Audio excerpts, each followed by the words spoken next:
La guerre en Ukraine ne se décide plus sur la carte, mais dans l'ombre, sur les lignes d'approvisionnement et les réseaux de drones. Les combats frontaux masquent une transformation profonde.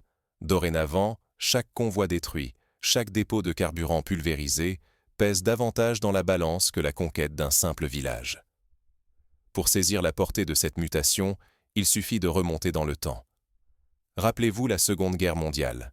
La bataille de Stalingrad, par exemple, n'a pas seulement été gagnée sur le terrain. La coupure des voies de ravitaillement allemandes, le sabotage des dépôts de carburant et le harcèlement logistique avaient rendu la résistance impossible. Aujourd'hui, ce sont les drones, les satellites et la guerre électronique qui remplacent les partisans et les saboteurs d'antan. Depuis plusieurs semaines, la Russie avance méthodiquement sur plusieurs axes, autour de Pokrovsk, en Zaporijjia, dans la région de Donetsk. Cette progression rappelle la lente érosion qu'opéraient les Alliés en Normandie après leur débarquement. Chaque village pris n'était qu'une étape, mais derrière ces gains territoriaux, la vraie bataille se jouait ailleurs. Les frappes ciblées sur la logistique ukrainienne, la destruction systématique des stocks de drones et l'anéantissement des infrastructures vitales imposent une pression constante sur les défenseurs. Prenons l'exemple du dépôt d'armes de Kramatorsk, anéanti par une frappe de missiles. Ce site alimentait quotidiennement plusieurs unités en munitions et carburant. Sa disparition a obligé l'état-major ukrainien à détourner des convois sur des routes plus longues, augmentant le risque d'embuscade et d'attaque. La perte d'un tel nœud logistique a eu des répercussions bien au-delà de la ligne de front. Plusieurs opérations offensives ont dû être reportées, voire annulées. Les images de dizaines de drones réduits à néant, d'unités d'artillerie neutralisées, rappellent que le conflit moderne se livre avant tout sur la technologie et la rapidité d'exécution. L'efficacité russe s'appuie sur une coordination chirurgicale entre renseignements, artillerie et missiles, capable de prévenir et d'intercepter toute tentative ukrainienne de regarnir ses lignes. Les Russes exploitent des réseaux de surveillance sophistiqués, utilisant à la fois des satellites, de l'écoute électronique et des agents au sol pour anticiper le moindre mouvement de troupes ou de matériel. Dans ce contexte, chaque camion perdu, chaque pont détruit, devient un coup dur stratégique, bien au-delà de la valeur apparente d'un kilomètre gagné ou perdu. Les experts parlent désormais d'une guerre d'attrition, où l'usure matérielle et psychologique surpasse la conquête visible du territoire. Les discussions récentes sur un cessez-le-feu conditionné illustrent la pression croissante sur les décideurs ukrainiens, confrontés à l'épuisement des stocks d'armes et au ralentissement des livraisons occidentales. Une illustration concrète de cette guerre d'usure est le ralentissement spectaculaire de la cadence des contre-offensives ukrainiennes. En août dernier, une brigade mécanisée lancée sur Robotine a dû se replier, non pas à cause d'une défaite tactique, mais du manque de munitions. Les soldats interrogés ont rapporté que, pendant plusieurs jours, ils n'avaient reçu qu'une fraction de l'artillerie promise, rendant impossible toute progression. Ce phénomène se répète sur l'ensemble du front, où la raréfaction des ressources devient le principal frein à l'initiative. Ignorer cette nouvelle réalité, c'est risquer de manquer les prochains bouleversements, qu'ils soient militaires, politiques ou économiques. À travers cette lutte invisible mais décisive, se dessine déjà l'après-guerre, où la capacité à tenir sur la durée primera sur les victoires éclatantes. Mais ce basculement logistique n'est pas seulement une affaire de stratégie militaire. Il redéfinit les rapports de force et pourrait précipiter des choix politiques inattendus. Comment l'Ukraine et ses alliés peuvent-ils s'adapter à ce nouveau tempo? Derrière la ligne de front, une bataille d'usure silencieuse s'intensifie chaque jour. Pour le comprendre, il est instructif de comparer la situation à d'autres conflits modernes. En Afghanistan, par exemple, l'effondrement soudain de l'armée nationale afghane en 2021 a été précédé par des mois d'attaques ciblées sur les dépôts de carburant et les routes d'approvisionnement. Les talibans avaient compris qu'il était plus efficace de priver l'ennemi de ses moyens que d'affronter directement des forteresses défendues. Depuis quelques semaines, le visage du front autour de Pokrovsk s'est métamorphosé. L'étau se resserre méthodiquement, avec la prise de petites localités stratégiques. L'avancée vers Poltavka, dans la région de Zaporijjia, en est un nouvel exemple. Des gains lents, presque invisibles, mais qui s'accumulent et pèsent lourd sur le long terme. Mais ce ne sont pas seulement les territoires qui tombent. C'est aussi la méthode russe qui interpelle. Les frappes, coordonnées et précises, ciblent tout autant les lignes de défense que la logistique profonde. En détruisant plusieurs brigades mécanisées, des unités d'assaut et des véhicules, Moscou désorganise et épuise les lignes adverses. Artillerie, blindés, stocks de munitions, tout devient cible, multipliant les pertes ukrainiennes sans avoir recours à de grands assauts frontaux. Un exemple marquant, l'attaque sur Mortova, dans la région de Kharkiv. Les services de renseignement russes ont repéré, grâce à des images thermiques, un rassemblement de camions et de lanceurs de drones. Dès que la logistique ukrainienne a commencé à décharger sa cargaison, une frappe de missiles Iskander a anéanti en quelques minutes près d'une cinquantaine de drones kamikazes, 5 lanceurs et plusieurs équipes techniques. Cette opération, menée avec une précision quasi chirurgicale, illustre la capacité de la Russie à détecter, cibler et frapper au moment le plus vulnérable pour l'ennemi. Ces opérations créent un effet domino qui désorganise entièrement la logistique ukrainienne. Dépôts d'armes, stocks, points de passage. Chaque cible détruite ralentit les renforts et épuise des ressources déjà fragiles.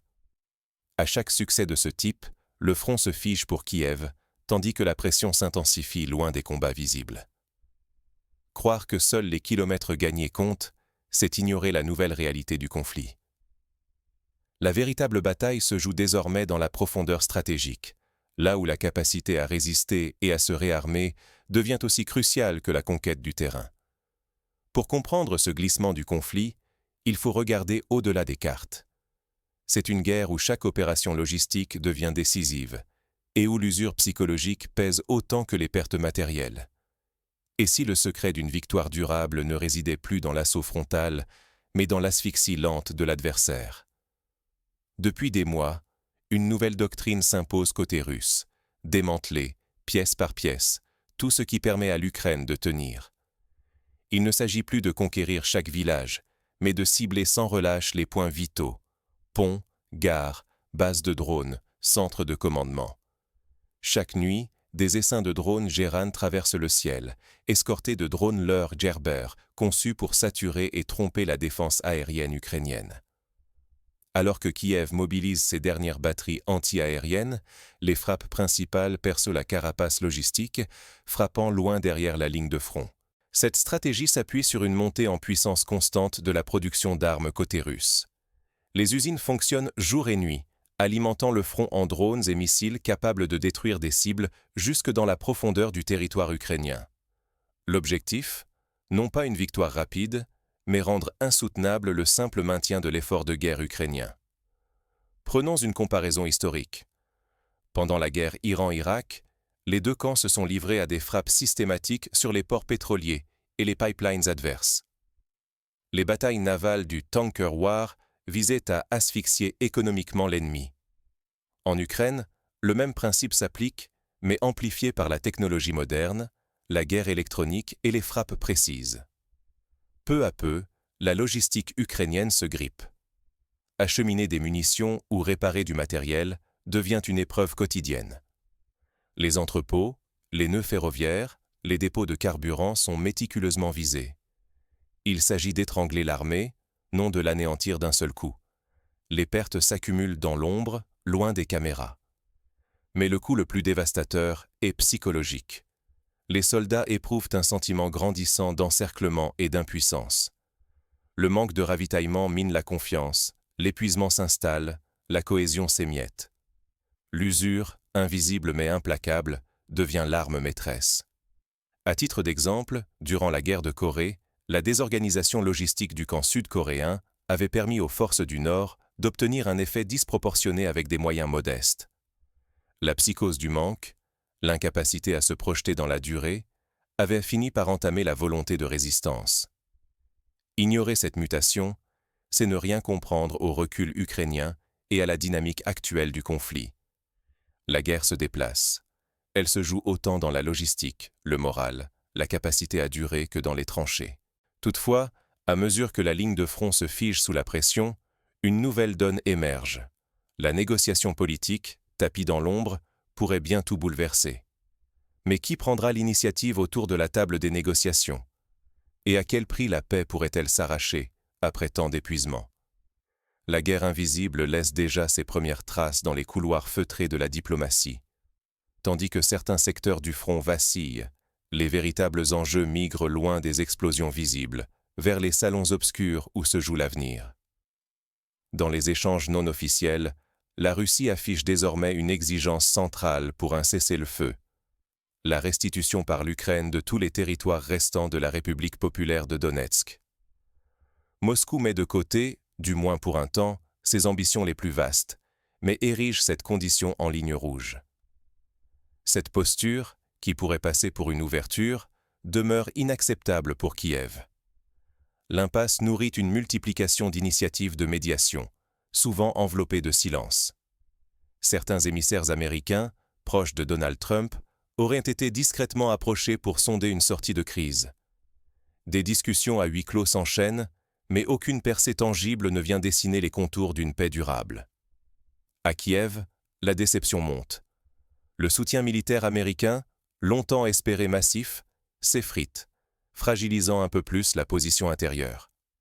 L'Europe, de son côté, clame son refus de toute concession territoriale. Pourtant, derrière cette fermeté publique, une autre réalité s'impose. Les ressources militaires et économiques du continent s'amenuisent, et la lassitude gagne du terrain dans plusieurs capitales. L'équilibre entre engagement affiché et contraintes budgétaires devient chaque jour plus précaire. Sur le terrain, la guerre d'attrition imprime ses marques de semaine en semaine. La capacité de mobilisation ukrainienne s'effondre, victime de pertes élevées et d'un épuisement généralisé. Parallèlement, la destruction systématique des infrastructures logistiques et énergétiques prive l'Ukraine de ses atouts stratégiques. Les frappes ciblées sur les voies ferrées, les dépôts de carburant et les zones industrielles aggravent cette spirale de vulnérabilité. En pratique, cela signifie que chaque train de munitions détruit, chaque centrale électrique mise hors service, réduit d'autant la capacité du gouvernement ukrainien à soutenir l'effort de guerre. Les civils eux-mêmes commencent à subir les conséquences: coupures de courant, rupture de livraison dans les supermarchés, flambée des prix du carburant. L'hiver approche, porteur de risques décisifs tant sur le plan militaire que politique. Les prochains mois pourraient précipiter l'effondrement du front ukrainien, ou au contraire, provoquer un ultime sursaut né du désespoir. Chaque mouvement est observé avec une vigilance fébrile, tant par des alliés hésitants que par des adversaires guettant la moindre faille. Ignorer la gravité de ce moment charnière, c'est courir le risque d'une issue soudaine et brutale du conflit, ou pire, de son extension à d'autres régions. Désormais, l'issue de la guerre se joue autant dans l'esprit des décideurs que sur la carte du front. La tension monte alors que chaque camp tente de deviner les intentions réelles de l'autre. La prochaine décision pourrait bouleverser l'équilibre déjà fragile de la région. Derrière chaque déflagration, une doctrine s'impose. La recherche de l'efficacité absolue régit désormais chaque frappe, chaque mouvement. Oubliez la guerre de position du siècle dernier. Le vrai champ de bataille s'étend dans l'ombre, là où la logistique, l'information et l'érosion psychologique décident de l'issue. La guerre moderne, c'est un équilibre précaire entre renseignement chirurgical, attaques ciblées et démantèlement systématique des chaînes de ravitaillement. Les armées ne cherchent plus seulement à avancer. Elles visent à paralyser le soutien, à briser la volonté, à rendre chaque progression risquée et incertaine. Les essaims de drones, toujours plus ingénieux, patrouillent sans relâche. Ils repèrent, harcèlent, frappent, mais servent aussi d'appât, saturant les défenses pour mieux ouvrir la brèche aux armes lourdes. Pendant ce temps, la guerre électronique brouille tout: communication, radar, coordination. Des unités entières se retrouvent coupées, incapables de comprendre ce qui les frappe. La technologie seule ne garantit rien. La résilience psychologique et la souplesse organisationnelle deviennent cruciales. Il ne suffit plus de tenir. Il faut encaisser, garder la cohésion, apprendre plus vite que l'adversaire. Ceux qui ignorent ces défis perdent avant même le premier tir, car l'ennemi le plus dangereux, c'est aussi la fatigue, la confusion, le doute qui ronge chaque décision. Dans les mois à venir, attendez-vous à une montée des frappes sur les réseaux logistiques, à une guerre de l'ombre faite de sabotage et de rupture d'approvisionnement. mais aussi à des négociations feutrées, car la diplomatie tente de façonner ce que la force brute ne peut plus imposer. Ne pas s'adapter à cette guerre invisible, c'est rester exposé à la prochaine crise majeure. S'enfermer dans le passé, c'est se condamner à subir, toujours avec un temps de retard. Mais comment ce nouvel art de la guerre transforme-t-il le quotidien des civils et bouleverse-t-il l'équilibre politique? Les prochains développements révèlent des conséquences inattendues, bien au-delà du front. La carte n'est qu'une façade. La guerre de demain se joue là où le regard ne porte pas. Le conflit ukrainien défie les analyses simples. Derrière les images de chars et de missiles, la véritable bataille vise à paralyser l'ennemi de l'intérieur, couper ses flux logistiques, vider ses stocks et instiller le doute jusque dans les plus hautes sphères du commandement. Cette guerre invisible transforme la notion même de front. L'accumulation de frappes sur les infrastructures, la montée en puissance de l'industrie d'armement russe et la pression constante sur la logistique ukrainienne pèsent plus lourd que la conquête de quelques kilomètres. Dans cette lutte d'attrition, chaque entrepôt pulvérisé, chaque convoi stoppé, porte un coup profond à la résistance. Mais l'affrontement ne s'arrête pas là. Il s'étend désormais au terrain psychologique et politique. Les négociations, les menaces, la guerre de l'information et les pressions diplomatiques sont devenues des armes à part entière. Un simple entretien téléphonique ou une déclaration publique peuvent renverser des stratégies entières. La victoire ne se compte plus seulement en ville, mais en capacité à influencer, à désorienter, à isoler l'adversaire. C'est là que l'expérience des conflits passés devient précieuse. Pendant la guerre du Vietnam, les États-Unis dominèrent le terrain, mais la guérilla, la désinformation et la guerre psychologique des Nord-Vietnamiens ont fini par l'emporter. De même, en Ukraine, l'asymétrie d'usure, la guerre de l'information et la pression sur les soutiens occidentaux pourraient décider de l'issue bien plus que la chute d'une ville. Le vrai risque pour nous, spectateurs, serait de s'en tenir à la surface. Avancée, recul, cartes colorées qui défilent aux journaux télévisés. Comprendre la guerre moderne, c'est accepter que la vraie bataille se livre aussi dans la discrétion des flux, dans la logistique et dans les esprits. Quelles leçons pratiques pour les sociétés occidentales?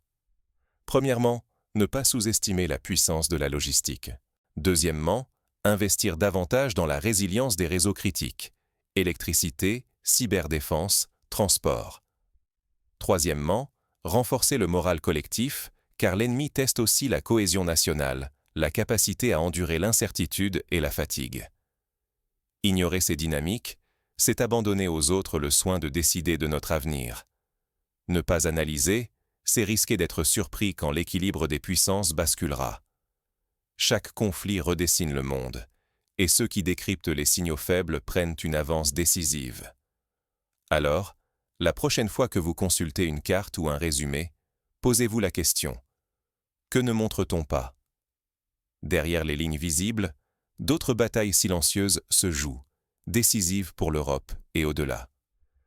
La réalité d'aujourd'hui, c'est une guerre où la logistique, l'information et la psychologie pèsent parfois plus lourd que les chars et les missiles. Pour ceux qui veulent comprendre l'avenir, il faut apprendre à lire entre les lignes et à anticiper l'invisible.